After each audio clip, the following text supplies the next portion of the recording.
साथियों नमस्कार, आप देख रहे हैं सर्व इंडिया न्यूज और सर्व इंडिया न्यूज में मैं आपका स्वागत करता हूं। आप देखते रहिए सर्व इंडिया न्यूज। धन्यवाद, नमस्कार।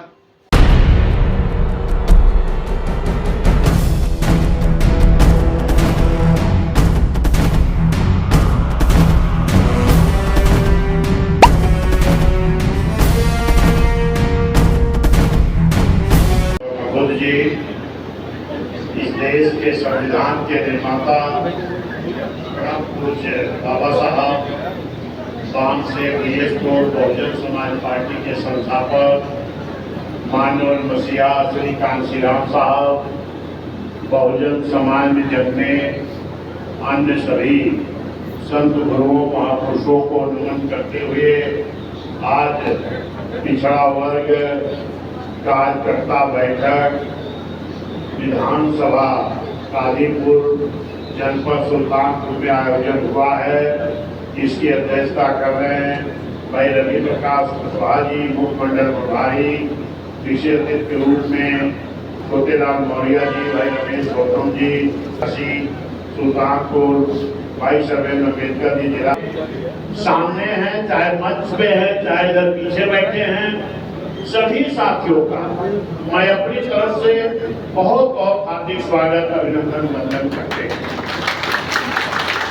सम्मानित साथियों, ये पिछड़ा वर्ग कार्यकर्ता बैठक बैनर में लिखा है ना, पिछड़ा वर्ग पिछड़ा वर्ग कार्यकर्ता बैठक कोई रैली नहीं है, कोई बड़ा सम्मेलन नहीं है, ये कार्यकर्ता बैठक है। लेकिन पिछड़ा वर्ग कार्यकर्ता बैठक है, इससे दर्द लोगों में ज्यादा हो गया। और इधर ये रिजवान राणा जी, दीपक जी और जो यहाँ विधानसभा की टीम है, इन लोगों ने होर्डिंग बैनर सोशल मीडिया पे इतना प्रचार कर दिए कि सरकार के भी चूल्हे हिलने लगे, सरकार परेशान होने लगी। उनको लगा कि कादीपुर गया, आज यही लगता कादीपुर चली गई। जो हमारे जिला संयोजक है नन्हे सिंह चौहान, अभी आपके बीच में बता रहे, सुबह सुबह इनका फोन आया, कहीं साहब हमको तो हाउस अरेस्ट कर लिया गया। हमने कहा अरे भाई किस बात के लिए? कहीं कह रहे आपको मीटिंग में नहीं जाना है। तो हमने कहा बात कराओ, कौन करोगा है वहाँ जो बात कराए। हमने कहा भाई किसने आदेश दिया? हाउस अरेस्ट किया जाता है, कोई धरना हो रहा हो, कोई प्रदर्शन हो रहा हो या कहीं कोई विवाद होने की संभावना हो। कार्यकर्ता बैठक, न रैली न सम्मेलन, बैठक से घबरा गए। हमने कहा दरोगा जी किसने आपको आदेश दिया है हमारे चौहान जी को हाउस अरेस्ट करने के लिए? बोले एसएसपी साहब, कप्तान साहब। फिर हमने कप्तान को फोन लगाया, बात नहीं हो पाई। फिर हमने डीआईजी को फोन लगाया, डीआईजी साहब से हमने कहा भाई एक कार्यकर्ता समीक्षा बैठक मेरी हो रही है और उस बैठक में हमारे जिला संयोजक नन्हे सिंह चौहान को हाउस अरेस्ट कर लिया गया। तो फिर कप्तान साहब कहीं मीटिंग में थे, हमारी बात तो अभी तक नहीं हो पाई, ना उनका फोन वापस आया। लेकिन डीआईजी साहब से हमारी बात हुई, डीआईजी साहब ने कप्तान साहब से बात किया और बात करके मुझे उन्होंने बताया कि मीटिंग का कोई मतलब नहीं है। तो हमने कहा अगर मीटिंग का मतलब नहीं है तो और कौन सा मतलब है उनको हाउस स्टे अरेस्ट करने का? वो मतलब ही बता दो। नहीं पता लगा। फिर हमने कप्तान साहब फोन लगाया, उनके पीआरओ साहब उठाए। पीआरओ साहब से हमने पूछा तो कहे भाई हमें जानकारी नहीं है। फिर थोड़ी देर बाद पीआरओ साहब का फोन आया कि नहीं वहां से सारे दरोगा पुलिस हटा लिए गए। हमने कहा हटा लिए गए बात ये नहीं है, बात ये है कि हाउस अरेस्ट किया क्यों गया है, अभी तक मुझे जवाब नहीं मिला है। तो मैं तो यही मान रहा हूँ कि सरकार को किसी से डर नहीं है, डर है तो बहुजन समाज पार्टी से है।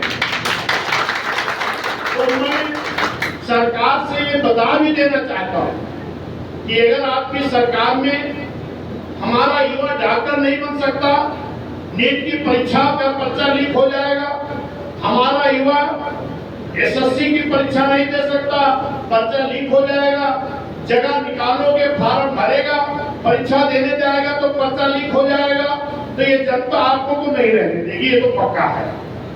और इसका कारण है कि 2007 से 12 तक बीएसपी सरकार थी।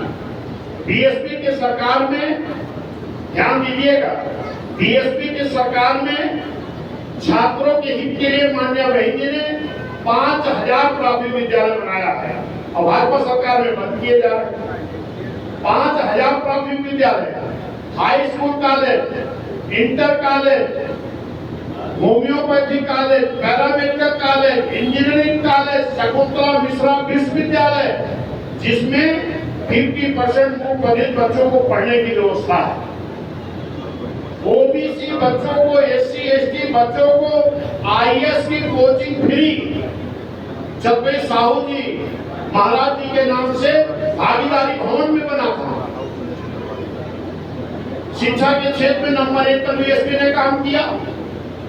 किसानों के क्षेत्र में किसानों का गन्ने का दाम जितना बीएसपी ने बढ़ाया था, जितना बीएसपी ने बढ़ाया था, आज तक किसी ने नहीं बढ़ाया।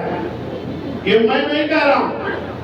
कुछ दिन पहले इसी सुल्तानपुर में राकेश टिकैत जी, जो किसानों के सबसे बड़े नेता हैं, वो आए थे और उन्होंने कहा अब तक जितनी सरकारों को हमने देखा है, किसानों के हित में नंबर 1 पे अगर किसी ने काम किया है तो वो सरकार बहुजन समाज पार्टी और नेता बहन कुमारी।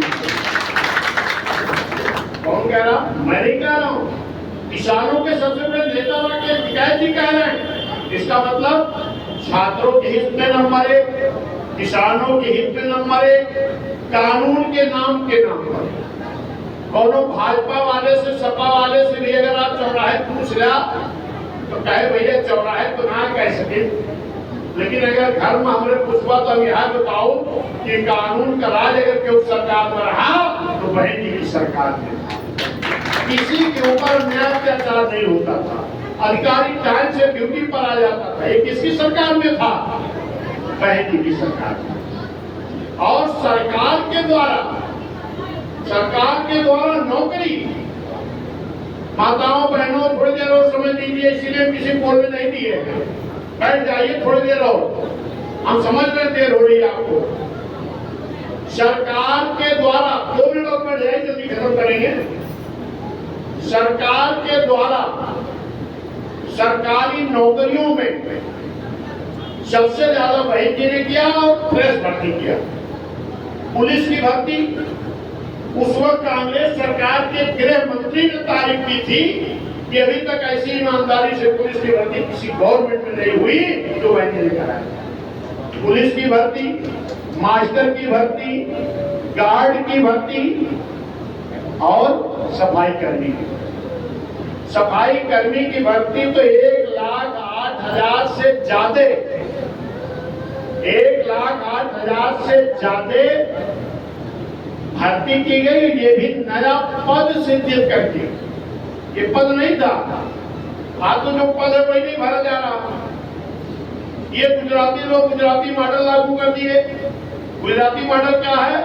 कोई उद्योगपति एनजीओ बना ले और एनजीओ के द्वारा नौकरी दे दो 11 महीना की, और 11 महीने बाद बाहर ये होने लगा। तो नौकरी के मामले में, हर मामले में सबसे नंबर 1 सरकार 7 से 12 वाली थी बहन जी की, और 12-17 तक समाजवादी। वहां खुद दंगा हुआ था मुजफ्फरनगर में, 50,000 घर के लोगों को बेघर होना पड़ा था।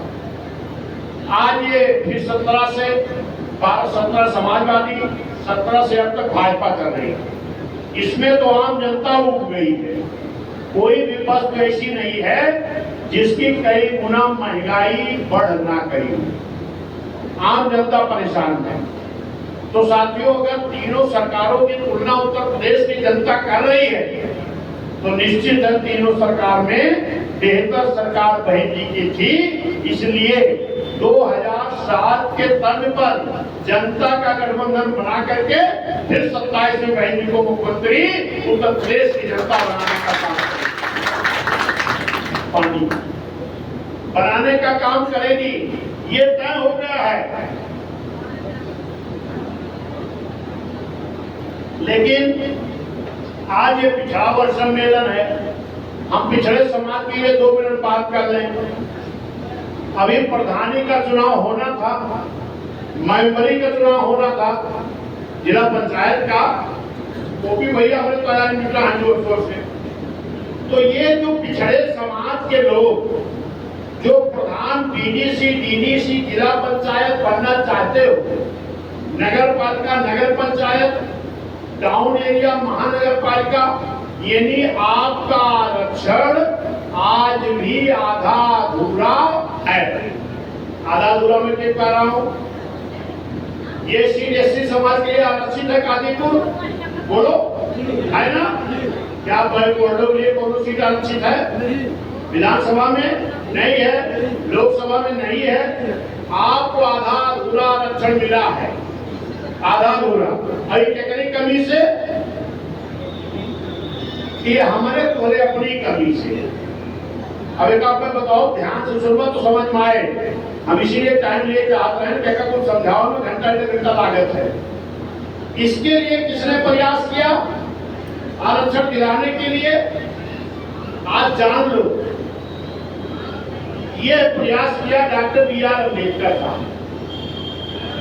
1928 में साइमन कमीशन आया, 28, 29, 30, ये 3-4 साल साइमन कमीशन आया सर्वे करने।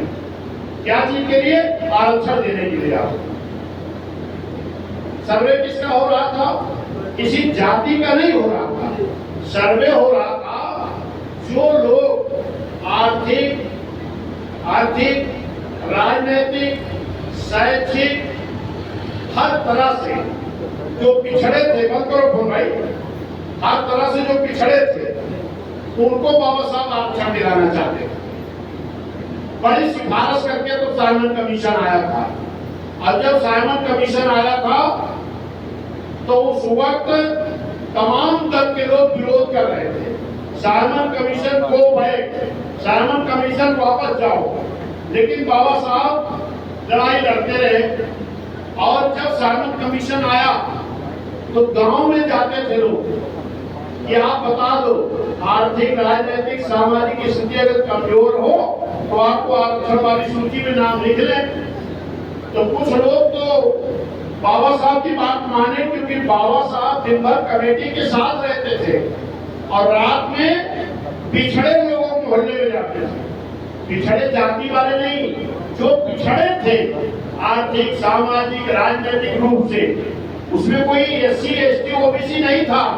ध्यान दो मेरी बात को, पिछड़े लोगों मोहल्ले में। तो बाबा साहब कहकर आते थे कि कल आपके गांव में साइमन कमीशन कमेटी के लोग आए, आप अपनी सच्चाई बता देना ताकि आपको आरक्षण मिल जाए, आपके बाल बच्चों का भविष्य उज्जवल हो जाए। लेकिन जैसे बाबा साहब निकलते थे ऐसे कुछ लोग और उस गांव पहुंच जाते थे, कहते थे अम्बेडकर आए थे क्या?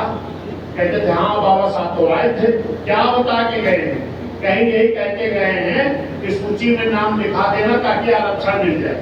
कहते थे अच्छा, अगर बाबा साहब के बाद माना, अगर सूची में नाम दर्ज कराया तो तू तो SC हो जाएगा, नीच हो जाएगा, छोटी जाति में हो जाएगा। समझ गया ना? तो बाबा साहब के बाद जिन लोगों ने माना उस वक्त, उनका नाम चढ़ गया समथल एरिया में अनुसूचित जाति की सूची में। कहाँ? अनुसूचित जाति की सूची में। पहाड़ी क्षेत्रों में अनुसूचित जनजाति की सूची में। और जो लोग बाबा साहब की बात को नहीं माने, अपने दुश्मनों की बात को माने, वो क्या रह गए? बोला जोर से बोला, पिछड़े। क्योंकि ध्यान दीजिए, ये समझने वाली बात है, सर्वे किसका हो रहा था? पिछड़ों का। जिन लोगों ने बाबा साहब की बात को माना, सूची में नाम दर्ज कराया, वो हो गए अनुसूचित जाति, अनुसूचित जनजाति।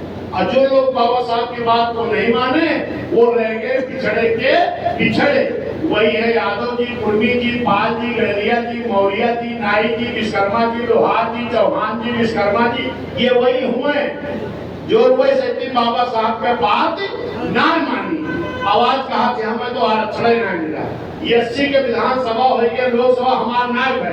अरे तू वापस आके बतिए नहीं माने, मान के हो गया तो जहां जहां अनुसूचित जाति अनुसूचित जनजाति का आरक्षण है वहां हर जगह आपका आरक्षण वो भी वर्मा होता है। लेकिन इन पिछड़न के समझ में ना आओ। वो कई बात का हो आरक्षण मिल गया और 1952 में पहली बार वोट पड़ा। 1953 में फिर बाबा साहब ने एक कमेटी बनवाई, क्योंकि बाबा साहब ने कहा ये पिछड़े आज मेरी बात को नहीं माने, लेकिन कभी तो मानेंगे। तो इनके लिए आर्टिकल 340 के तहत संविधान में बाबा साहब ने व्यवस्था दे दिया कि ये पिछड़ों के लिए जब सरकारें बनेगी तो फिर से सर्वे किया जाएगा। तो जब 1952 में पहली बार वोट पड़ा, सरकार बनी, तो 1953 में फिर एक कमेटी बनी। पहली कमेटी कौन थी? Simon commission. दूसरी कमेटी कौन बनी? काका कालेलकर आयोग। ये भाषण ना है, भाषण शुरू बताए नहीं का ध्यान सुना। काका कालेलकर आयोग बना पिछड़ों का सर्वे करने के लिए, और ये सर्वे रिपोर्ट 1953 में बनी और 57 में रिपोर्ट आ गई। 57 में सरकार किसकी थी? कांग्रेस।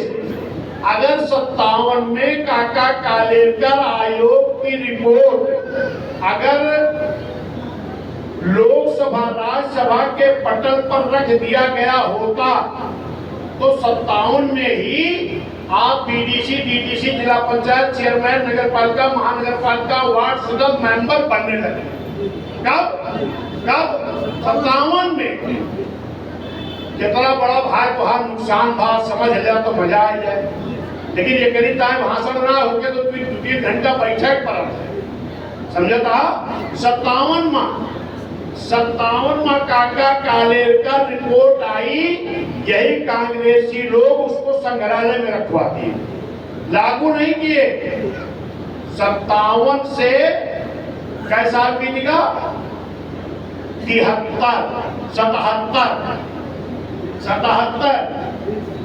77 तक कैसा रहेगा? 20 साल। जरा ध्यान दीजिए, 20 साल तक संविधान में व्यवस्था होने के बाद इन पिछड़ों को आरक्षण नहीं मिला।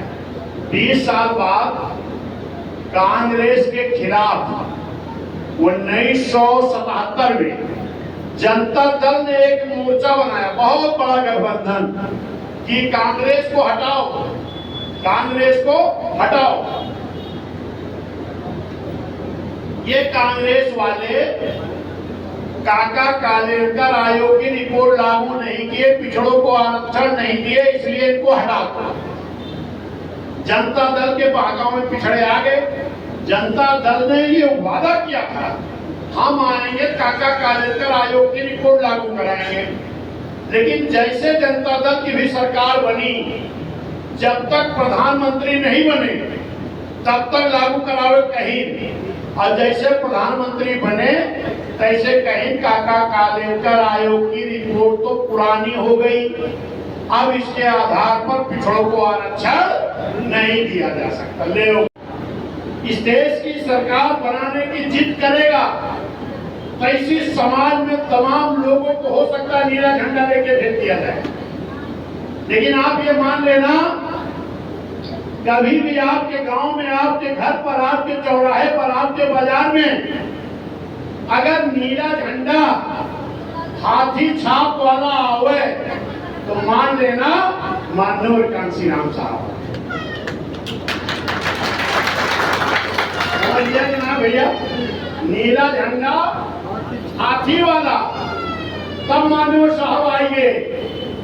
और अगर हाथी नहीं ना नीला झंडा खाली हुआ है तो इस समझ लेना कि दोनों बहुत बड़ी साजिश तुम्हारे साथ हुआ है। समझ गया कि ना? ये का हमें तुम्हें ध्यान में रखा है। और बता दे, मान्या महीने ने अपनी सरकार में SC ST OBC की भर्ती कर रही थी। ये भर्ती रोक लगाया कौन? ओबीसी का मुख्यमंत्री। भाई जी ने ठेकेदारी में आरक्षण दिया, इसको रोक कौन लगाया? ओबीसी का मुख्यमंत्री। बहन जी ने नौकरियों में प्रमोशन किया था, डिमोशन किया किसने? ओबीसी के मुख्यमंत्री। तमाम आपके संत गुरुओं महापुरुषों के नाम जिला बना, अस्पताल बना, स्कूल बना, रोड बनी, और इन सब के नाम बदल के अपमानित करे का काम के ओबीसी के मुख्यमंत्री। तो हमें ना देखे कि है, हमें देखे कि हाथी लेके किया हुआ है। ठीक है, अब अपनी बात समाप्त करेंगे क्योंकि समय भी ज्यादा हो गया। बड़ा काट के आपका समझावे कोशिश की, लेकिन तब वो 40 मिनट होगा। और एक बात और, सुबह 3 बजे से लगातार बारिश होता है, होत रहे कि ना? हमें थोड़ी देर पहले बंद हुआ, चाहे धीरे धीरे चाहे तेज में। ये बाद आप लोग इतनी बड़ी संख्या में आए हैं भाई, बहुत बहुत धन्यवाद, शुक्रिया आप सबका। हमारे आयोजक लोगों का धन्यवाद, आयोजक लोगों के धन्यवाद भाई, दीपक भाई, राणा भाई, और इधर हमारे जो इस विधानसभा के और लोग हैं, राजकुमार भाई, रविंदर भाई, उपाध्याय भाई, छोटेलाल मौर्या जी, इधर हमारे विधानसभा अध्यक्ष की टीम, लेकिन नाम छूट जाए तो बुरा न माना। हम कहा था कि जितना जने सहयोग के है सबके बहुत बहुत धन्यवाद, शुक्रिया। क्यों भैया? धन्यवाद।